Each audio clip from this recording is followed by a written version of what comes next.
টাকাটা ফেরত দেওয়াটা কি তার অপরাধ? আজকে তাকে আপনি মিথ্যা মামলায় চালান দিয়েছেন। আমরা মহিলা দল যা কিছু করি আপনাকে আমরা নিন্দা জানাই। আপনার মতো ওসি মংলা থানায় দরকার নাই। আজকে আমরা একই দেখছি, যেভাবে আমাদেরকে পূর্বের নয় যত্র তত্র থানায় ডেকে নিয়ে অ্যারেস্ট করে ওই খনি হাসিনার মতো করে জেলে প্রেরণ করা হচ্ছে। এর জন্য কিন্তু 36 জুলাই হয়নি। আমি প্রশাসনকে স্মরণ করে দিতে চাই, আপনারা আমাদের ভাই, আমরা এই দেশটাকে শান্তিময় করে রাখতে চাই।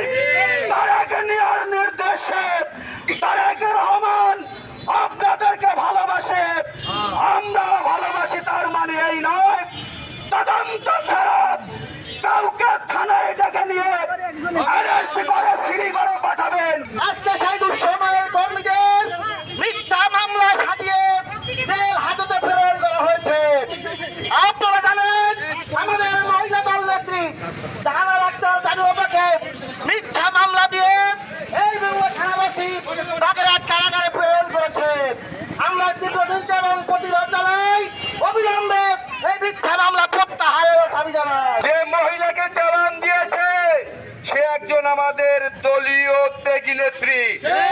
ঢাকায় আন্দোলন করতে গিয়ে এই ফ্যাসিস্ট সরকারের বিরুদ্ধে কথা বলেছিল, যার কারণ তার বাড়ি স্থানীয় ওই ফ্যাসিবাদরা ভাঙচুর করেছিল, তার মেয়েদেরকে নির্যাতন করেছিল।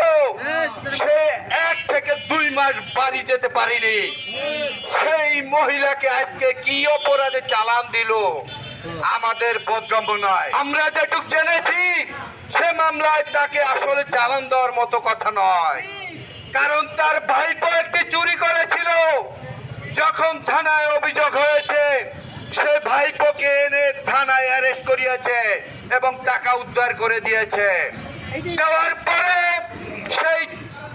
সেই ভাইপোকে সহ ভাইকে জেলে রেখেছে। বলেছিল ভাইপো অপরাধ করেছে, চালান তাকে দেন। কিন্তু না, আপনি আমার ভাইকে কেন গ্রেফতার করলেন? ওসি সাহেব বললো ওকেও গ্রেফতার কর, তাকেও গ্রেফতার করে জেলে পাঠিয়ে দিল।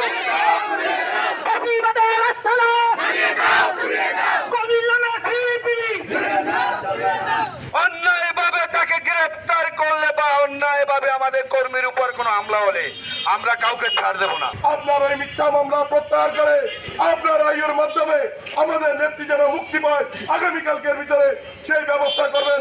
যদি না করেন এই মোংলার অপমান জনগণ, এই মোংলার বিএনপির নিবেদিত কর্মীরা, যারা ত্যাগী নেতা কর্মীরা যদি এই রাস্তার মাধ্যমে বিকল্পভাবে এই রাস্তা উত্তপ্ত করে এই দায় দায়িত্ব আপনাকে বহন করতে হবে।